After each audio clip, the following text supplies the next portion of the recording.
सम्मेलन 2 दिवसीय कार्यक्रम जो रखा गया है, यहाँ पे आए हुए हमारे सभी संत मुनि को कोटि कोटि नमन।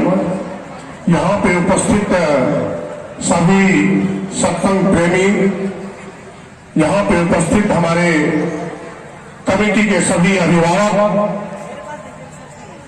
एवं यहाँ पे हमारे मीडिया बंधु सबों को नमन।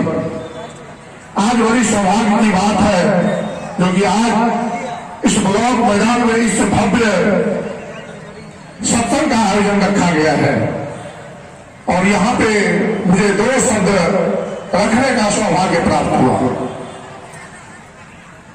मैं करीब 1 घंटे से सत्संग का आनंद उठा रहा था और कई महत्वपूर्ण बातें मैं ग्रहण कर रहा था और सुन रहा था।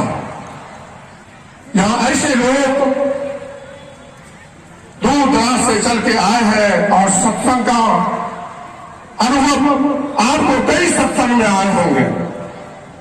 मैं एक बहुत महत्वपूर्ण बातें आप लोगों के बीच में मैं रखना चाहता हूं कि इस पंडाल में बैठे हमारे सत्संग प्रेमी,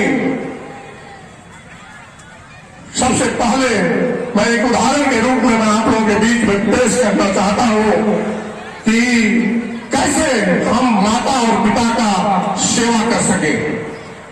सबसे पहले मैं सतगुरु महाराज को नमन करते हुए अपने में माता और पिता का जो आज के डेट में हम लोग सेवा नहीं कर पाते हैं और उनको अनाथालय की ओर हम पहुंचाते हैं।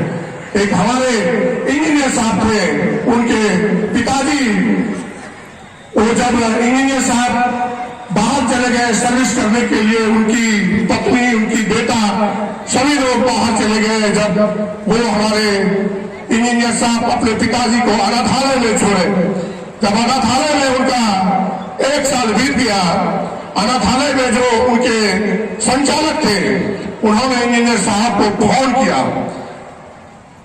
आप आइए, आपका पिताजी का काफी तबीयत सीरियस है। वो बेचारे दौड़े भागे अनाथालय की ओर पहुंचे। जब वहां पे पहुंचते हैं तो सचमुच में देखते हैं कि मेरे पिताजी की काफी तबीयत बिगड़ चुकी है। तो उन्होंने अपने बेटा का हाथ पकड़ा और बेटे को कहा, बेटा तुम सबसे पहले मुझे ले जाने के पहले तुम यहां एक कूलर लगवा दो। बेटा ने कहा,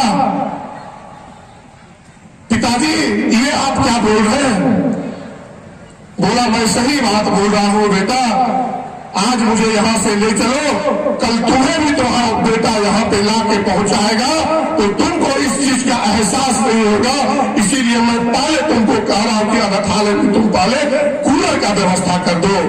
इसीलिए मैं सभी सत्संग प्रेमी को मैं आग्रह करना चाहता हूं कि आप लोग अपने माता पिता का अभिवादन कीजिए, माता पिता का सेवा कीजिए। इसीलिए आप जैसे कर्म करोगे वैसे फल आपको भगवान देगा। आप अपने बेटे के साथ में जैसा कीजिएगा वैसे आपका फल बेटा आपके साथ में करेगा। इसीलिए मैं अधिक समय नहीं लेना चाहता क्योंकि समय बहुत अधिक हो चुका है और आगे हम लोग कल का भी सत्संग का आनंद हम लोग उठाएंगे, सत्संग का हम लोग भाव लेंगे। अपने मन से अभिमान जो अपने पास अभिमान है उस चीज को यहीं पे त्याग करके जाइए और सत्संग की दुनिया में आप लोग लगिए। बोलिए सत्संग गुरु महाराज की।